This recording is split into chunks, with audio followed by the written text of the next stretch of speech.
There's two of them. So one of them spoke at the very first New York R and at the very first R.Gov. And he will always speak at the very first conference in every city we put on.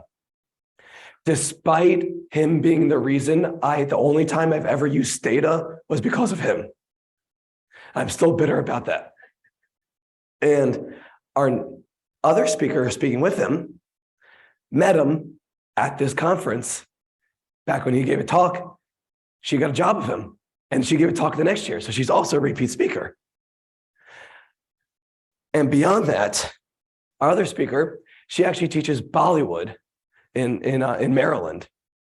So please welcome Max and Danya. Hi, everyone. We are super happy to be here. Thank you, Jared. Thank you, Lander Analytics, for inviting us back. I think this is our third year speaking for both of us, which is kind of crazy. Today, we are going to talk to you guys about how you, too, are an analytics engineer. So you're probably asking, who are the two of you?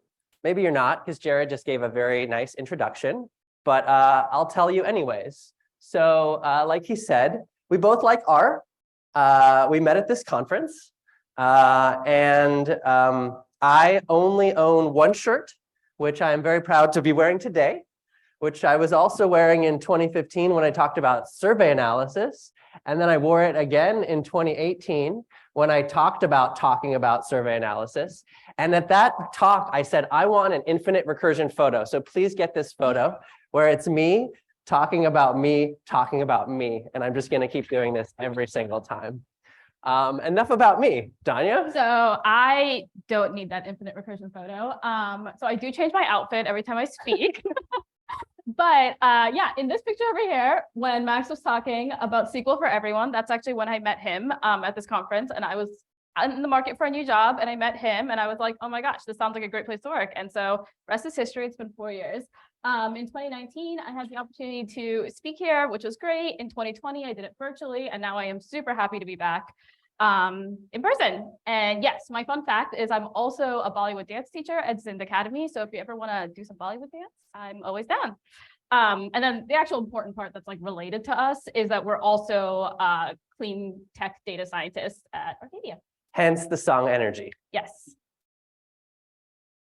With that, who are Arcadia? Who is Arcadia? I wanted to keep with the R bit, so it works. This is from our website. Arcadia was is a high growth tech company that was founded here in DC. And our mission is to clean up the energy grid. We're doing that two main ways. Number one, we are the leading manager of community solar projects, which basically means solar projects that get installed on farms or roofs, and other people who don't live in those houses who maybe can't access solar from their roof are able to get the value and savings of solar while greening the grid. And the other product line is our platform, which is basically taking the software we've built for community solar and licensing that out as a SaaS tool for any data entrepreneur, any energy entrepreneur, basically trying to digitize the electricity grid in many ways that the financial sector has done with like Stripe and Plaid, working with energy data a simple API. With that, do you want to talk about community solar? Yeah. So community solar is the main line of business that Max and I work on. And I love community solar for a multitude of reasons. One of the big ones is that it truly is access to clean energy for everyone. So if you think about solar, I imagine that most of you guys think about having solar panels on your roof. Like this building. Like this building, for example. And sometimes on the White House, depending on the president. But the issue with putting panels on your roof is if you don't own your roof, if your roof has trees near it, if it's not facing the right direction, if your credit score is not high enough, there are a multitude of reasons why solar is not accessible to the general person. However, with community solar, with building farms near communities that allow you to get that solar power from that specific farm, you get access to solar to all people. You pretty much democratize the access to renewable energy, which is also great for working against a lot of the energy injustices that have come up from using fossil fuels for many, many years. And so what we do is primarily focused on the data aspects related to getting people access to the community solar product by getting people onto our platform so we can then service them. This is, despite our talking about it, not the main thrust of our presentation, but we wanted to give that background. Yeah. If you do want community solar, if you live in Maryland, DC, or Virginia, it is available. Arcadia.com for more. And that's the End of the sales pitch. Yep. What we're really here to talk about is analytics engineering. Raise your hand if you've heard that word before. A couple hands. All right. So data science is all about Venn diagrams, right? We have the original Drew Conway diagram where we're like, hacking and stats and domain knowledge, like danger, like that's super cool and exciting, right? So here is another kind of starting to emerge Venn diagram in the data science world, which is it's great to follow Jake's presentation about the importance of data engineering. And Danya and I work primarily in that big purple circle on data analytics. But what we're here to talk about is how actually that overlapping section, analytics engineering, is really critical for the success of any type of data work, whether it's analytics or machine learning or what have you. Yes. So with that, I'd like to tell a story about how us, two data scientists, discovered that we actually needed analytics engineering for us to be able to do our jobs. So like I said before, we are an energy tech company. We want to get everyone who pays a power bill onto a community solar program, and therefore we need to acquire customers. So we were like, oh yeah, we're data scientists, like we can totally do that. We can build predictive models. We can tell marketing that we can use our predictive models to help target certain people in certain ways so we can help them get onto the platform. And we were like ready to go and ready to build this super cool predictive model in R. However, any of you guys who have ever built any sort of model, you might notice that the hardest part of it is actually cleaning your data, acquiring your data, storing your data, cleaning your data, making definitions about what your data actually means in a business context. And then also, once you do all of the modeling, storing the results of your model somewhere that's actually useful, being able to update it and iterate on the model, and then being able to export the results of your model off to some stakeholders. So in our case, this was marketing people. So we needed marketing folks to be able to access the output of our predictive model in some sort of app or something. And we needed to be able to enforce data quality and document everything we did. So basically, we were super excited. We were like, yeah, we can build this. And then we were pretty much massive halt and went, wait, we actually don't have the infrastructure to do any of this. And so what we really discovered is we needed to build the foundations of a data ecosystem. We really needed generation, storage, orchestration, and transformation of our data. And then using that, we could then create, export, and maintain governance and discovery of our data. Raise your hand if you think you do ETL, meaning extract, transforming, loading of data. I mean, come on. No, if you open R, you're loading data in, right? You're doing something, and then you send that data to somebody, right? That's the classic. I mean, maybe you're not writing the code to extract it from some hard to reach place, but you're doing some form of ETL. How many of you do ELT, extract, load, and then transform? Ooh, not as many hands. Okay, well, that is kind of the real innovation here. How many of you would say that you probably spend 90% of your time cleaning data, munging data? I'm seeing more hands. All right, it's time we embrace our true identities. Friends, we are data mungers. We are data cleaners. This is nothing to be ashamed of. This is something to embrace. This is something to celebrate. This is something to be intentional about. And so that's what our talk is really about today, is that thinking about what we're doing with the data cleaning process helps everyone downstream. So your data might be generated in Salesforce, or it might be generated in Jira. We saw great examples from Jake, the different places that data can come from. But then you need to be able to pull it together. And so what we do is we throw that into a data warehouse quickly before we add a lot of information to it. And that allows us to then be intentional about what we want to do with it. So let me tell you a story of how we've evolved at Arcadia. When I started there, which was only about a year before Danya, we just had one primary application that we would pull data from. We would put it in one data store. At that time, it was Amazon Redshift. And then we would all hit queries on it to just like answer questions. And that worked when we were a team of 1 or 2 or 3. But we just needed to scale. So we then moved to a concept of more of a data lake, where we're pulling from all of these other systems, especially as the company scales. We sign up for this SaaS tool and that SaaS tool. We have Stripe data, we have Zendesk, whatever, all the different data systems that are producing data that you want to be able to answer questions across. So now we're integrating all that data into a data lake, but still you can see from all the messy lines that are crossing, now I have to query something that's pulling from this SaaS tool and this corporate database and all these things, and it's still messy. So what did we figure out that we needed? We needed a new concept, which I don't love the name of it, but I guess when you have a data lake, you need to organize the data lake, and the term in vogue has become lake house, which sounds pretty pretentious, and I guess it is kind of pretentious. But anyways, that's the term that I'm going to use to talk about how we develop business concepts on top of that data lake. So now you're not having to hit all of the different assets, but you create common definitions from those assets that can be used downstream. So bringing this back to our concept, we want to be getting good data, and then we want to use it well. And in doing so, we have different roles to play. So we have a data engineering team that helps us wrangle those data sets, pull them into our Snowflake data warehouse, that extract and load step. And then we have our transform tool, which we're using DBT, which I think stands for data build tool. It's basically a command line tool for documenting and automating tests. I'll get more into what that is.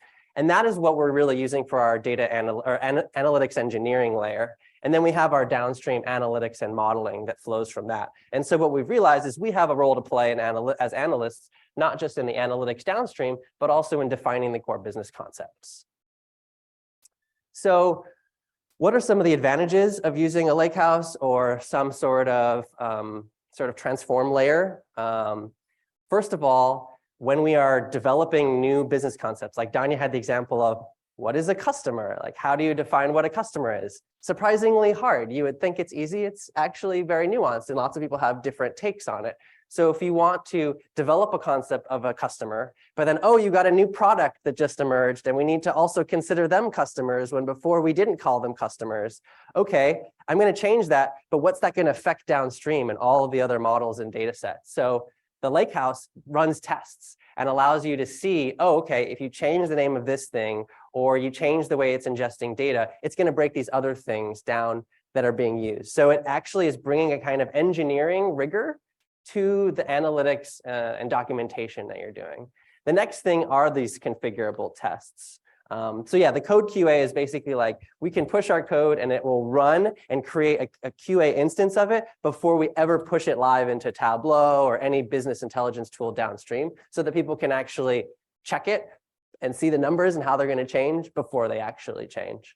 So then we have the configurable tests, which allow us to be able to see, did it break things downstream? Did this model break or not? And then last, but certainly not least, is what I'm calling docs out of the box. Because we are putting so much an emphasis on bringing data all the way through, we're giving things good column names, we're writing descriptions, we're putting the tests all in this layer of mostly YAML files, and I'll show you what it looks like in a second, that then automatically produces a website that has ERDs, like you can see this diagram that's showing how the tables flow to each other, and also has documentation for discovery and people to be able to answer their own questions and understand what's in the data. So very briefly here, this is what it looks like and feels like using DBT. You have VS Code, your code editor. You're managing your models on the left-hand side. You're coding them with templating language that basically compiles to SQL. Sorry, I'm still talking about SQL at an R conference. I just can't help myself.